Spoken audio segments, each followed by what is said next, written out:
नमस्कार, मैं अभिजात कांडपाल। स्वागत है आपका 2 सितंबर 2025 के न्यूज़ बुलेटिन में। आइए शुरू करते हैं आज का बुलेटिन और आपको बताते हैं आज की खास खबरें। उत्तराखंड में भारी बारिश से आफत, उफान पर नदियां, कई जगह लैंडस्लाइड और भूधसाव ने मचाई तबाही, कई सड़कें हैं बंद। देहरादून में आमने सामने आए भाजपाई और कांग्रेसी, जमकर हुआ बवाल, पुलिस ने अलग थलग किए दोनों पार्टी के कार्यकर्ता। अब उत्तराखंड के पूर्व अग्निवीरों को समूह गौ के वर्दीधारी पदों पर मिलेगा 10% क्षैतिज आरक्षण, नियमावली जारी। देहरादून के जॉलीग्रांट एयरपोर्ट में 232 करोड़ रुपए का गबन करने वाले अफसर ने शेयर मार्केट में लगाए रुपये, कोर्ट में मुस्कुराता हुआ आया नजर। राज्य चुनाव आयोग करेगा नैनीताल जिला पंचायत अध्यक्ष व उपाध्यक्ष के चुनाव मामले की सुनवाई। डीएम, एसएसपी, अध्यक्ष, प्रत्याशी व 5 सदस्य किए गए तलब।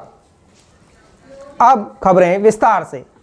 उत्तराखंड में भारी बारिश से आफत, उफान पर नदियां, कई जगह लैंडस्लाइड व भूधसाव ने मचाई तबाही, कई सड़कें हैं बंद। उत्तराखंड में जारी भारी बारिश ने जनजीवन को अस्त व्यस्त कर दिया है। कुमाऊं में गौला, कोसी, काली और गौरीगंगा नदी, जबकि गढ़वाल में यमुना, सौंग, बाणगंगा, मंदाकिनी का जल स्तर या तो खतरे के निशान पर पहुंच गया है या पहुंचने की कगार पर है। इसके अलावा नाले व गधेरे भी उफान पर हैं। सड़कों पर मलबा आने से राज्य के करीब 350 से ज़्यादा रास्ते ब्लॉक हैं। अल्मोड़ा हल्द्वानी नेशनल हाईवे भी क्वारब के पास पहाड़ी दरकने से बंद है। हल्द्वानी चोरगलिया रोड को मंगलवार सुबह बंद किया गया है। इसके साथ ही चमोली के नंदानगर में भूधसाव वाले इलाके में 16 बिल्डिंगों खतरे की जद में आ गई हैं। यहां 7 भवन पहले से ही पूरी तरह क्षतिग्रस्त हो चुके हैं। मीडिया रिपोर्ट्स के मुताबिक भूधसाव वाले इलाके में जमीन से लगातार पानी भी रिस रहा है, निकल रहा है। वहीं उत्तरकाशी के बड़कोट इलाके में कई जगह लैंडस्लाइड हुआ है। प्रशासन के मुताबिक वहां 6 मकानों को खाली कराया गया है। वहीं रामनगर में गर्जिया माता मंदिर को अस्थायी तौर पर बंद कर दिया गया है। अगर आपको बहुत ज़रूरी हो तो ही फिलहाल उत्तराखंड आने जाने की कोशिश करनी चाहिए, वरना आने जाने से बचना चाहिए, ये हमारी सलाह है। अब अगली खबर। देहरादून में सामने आए भाजपाई और कांग्रेस, जमकर हुआ बवाल, पुलिस ने अलग थलग किए दोनों पार्टी के कार्यकर्ता। बिहार में चुनावी रैली के दौरान पीएम मोदी पर की गई अभद्र टिप्पणी को लेकर बीजेपी कार्यकर्ताओं ने सोमवार को देहरादून में कांग्रेस प्रदेश मुख्यालय के पास जमकर प्रदर्शन किया। इस दौरान कांग्रेस के कार्यकर्ता भी बीजेपी के खिलाफ नारेबाजी करने लगे, जिससे माहौल गर्मा गया।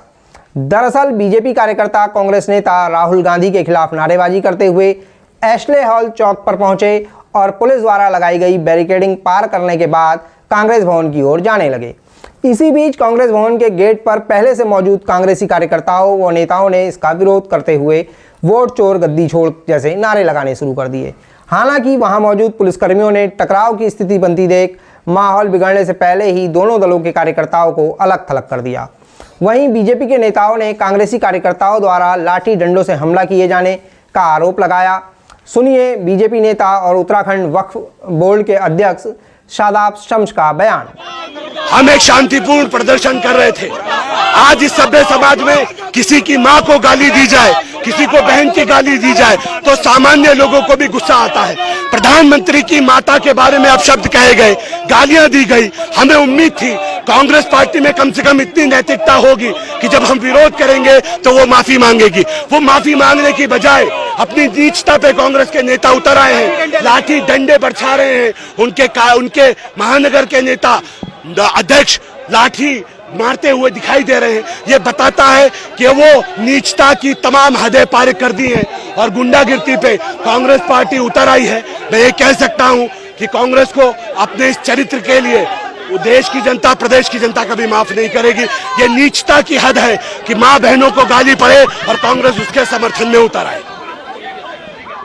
इधर उत्तराखंड कांग्रेस के प्रदेश अध्यक्ष सूर्यकांत धस्माना ने कहा कि प्रधानमंत्री मोदी की स्वर्गीय माताजी के प्रति कांग्रेस पार्टी श्रद्धा का भाव रखती है।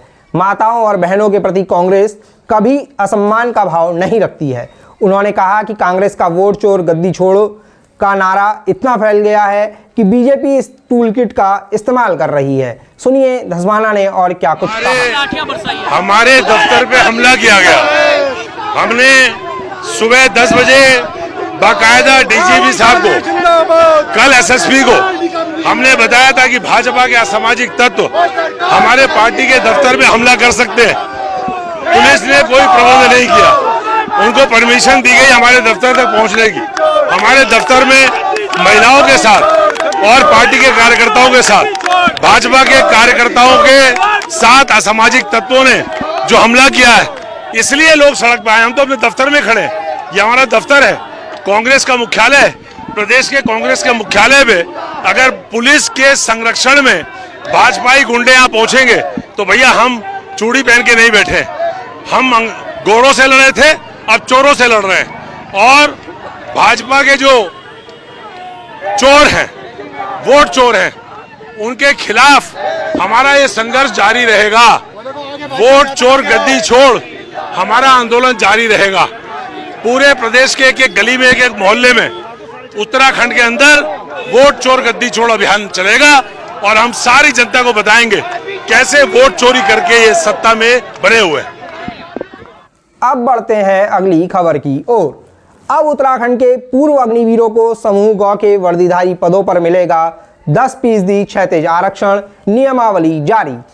उत्तराखंड के मूल और स्थायी निवासी पूर्व अग्निवीरों को अब समूह गौ के वर्दीधारी पदों पर 10% आरक्षण, क्षैतिज आरक्षण मिलेगा। दरअसल सरकार के कार्मिक विभाग ने इसकी नियमावली जारी कर दी है। नियमावली के मुताबिक पूर्व अग्निवीरों को police constable, sub inspector, platoon commander PSC, fireman, second fire officer, बंदी रक्षक, उप कारापाल, वन आरक्षी, वन दरोगा, आबकारी सिपाही, प्रवर्तन सिपाही और सचिवालय रक्षक जैसे पदों पर भर्ती किया जाएगा। राज्य में मुख्यमंत्री पुष्कर सिंह धामी ने कहा कि देश की सेवा कर लौट रहे पूर्व अग्निवीर प्रदेश का गौरव हैं और उन्हें सम्मान व रोजगार का अवसर देना हमारी जिम्मेदारी है। बकौल सीएम यह फैसला रिटायर्ड अग्निवीरों के भविष्य को सुरक्षित करने की दिशा में एक ठोस कदम है। उन्होंने कहा कि हमारी सरकार पूर्व सैनिकों और अग्निवीरों को हर तरह से रोजगार देने की कोशिश कर रही है। बुलेटिन की अगली खबर।